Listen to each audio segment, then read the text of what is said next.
ಅದ್ಯಾಕೆ ಎಷ್ಟೇ ಕಷ್ಟಪಟ್ಟು ಕೆಲಸ ಮಾಡಿದ್ರು ಮಿಡಿಲ್ ಕ್ಲಾಸ್ ಜನ ಮಿಡಿಲ್ ಕ್ಲಾಸ್ ಆಗೇ ಇರ್ತಾರೆ. ಎಷ್ಟು ಸೇವ್ ಮಾಡಿದ್ರು, ಎಷ್ಟು ಇನ್ವೆಸ್ಟ್ ಮಾಡಿದ್ರು, ಎಲ್ಲ ಅಡ್ವೈಸ್ನ ಫಾಲೋ ಮಾಡಿದ್ರು ಕೂಡ ಏನೂ ಚೇಂಜ್ ಆಗಲ್ಲ. ನಾನು ಕೂಡ ಇದೇ ಭ್ರಮೇಲಿದ್ದೆ. ನಾನು ದುಡಿಯೋದುಡಲಿ ಸ್ವಲ್ಪ ದುಡ್ಡನ್ನ ಸೈಡಿಗೆ ಎತ್ತಿಟ್ಟು ಇನ್ವೆಸ್ಟ್ ಮಾಡೋದ್ರಿಂದ ನನ್ನ ಲೈಫು ಒಂದಿನ ಬದಲಾಗುತ್ತೆ ಅಂತ. ಆದರೆ ನಾನು ನಿಮಗೊಂದು ಕಹಿ ಸತ್ಯ ಹೇಳ್ತೀನಿ ಕೇಳಿ. ನಾವು ದುಡಿಯೋ ಚಿಲ್ಲರೆ ಕಾಸನ್ನ ಸೈಡಲ್ಲಿಟ್ಟು ಇನ್ವೆಸ್ಟ್ ಮಾಡೋದ್ರಿಂದ ನಾವು ಶ್ರೀಮಂತರಾಗೋಕ್ಕೆ ಸಾಧ್ಯ ಇಲ್ಲ. ಯಾಕೆ ಗೊತ್ತಾ?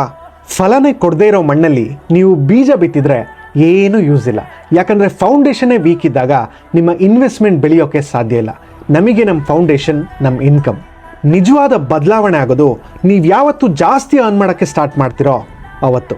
ಯೋಚನೆ ಮಾಡಿ, ನಿಮ್ಮ ಹತ್ರ ಏನಿದೆಯೋ ಅದನ್ನು ಮಾತ್ರ ಮಲ್ಟಿಪ್ಲೈ ಮಾಡೋಕ್ಕೆ ಸಾಧ್ಯ. ಚಿಲ್ಲರೆ ಕಾಸನ್ನ ಇನ್ವೆಸ್ಟ್ ಮಾಡಿ ಸಾಯೋ ಟೈಮಲ್ಲಿ ಕೋಟಿ ಮಾಡಿ ಏನೂ ಪ್ರಯೋಜನ ಇಲ್ಲ. ಅದಕ್ಕೆ ಫೋಕಸ್ ಮೊದಲು ನಿಮ್ಮ ಇನ್ವೆಸ್ಟ್ಮೆಂಟ್ ಮೇಲಲ್ಲ, ನಿಮ್ಮ ಇನ್ಕಮ್ ಮೇಲಿರಲಿ. ಕಂಫರ್ಟ್ ಝೋನಲ್ಲಿ ಒಂದೇ ಜಾಬಲ್ಲಿ ಕುತ್ಕೊಬೇಡಿ. ನಿಮ್ಮ ಸ್ಕಿಲ್ಸ್ನ ಅಪ್ಗ್ರೇಡ್ ಮಾಡ್ಕೊಳ್ಳಿ, ಬೆಟರ್ ಜಾಬ್ಗೆ ಅಪ್ಲೈ ಮಾಡಿ, ಹಾಗೆ ಸೈಡ್ ಇನ್ಕಮ್ನ ಸ್ಟಾರ್ಟ್ ಮಾಡಿ. ಯಾವತ್ತೂ ಮಾಡಬೇಕು ಅಂದ್ಕೊಂಡಿರೋ ಬಿಸ್ನೆಸ್ಗೆ ಇವತ್ತೇ ಪ್ಲ್ಯಾನ್ ಮಾಡಿ.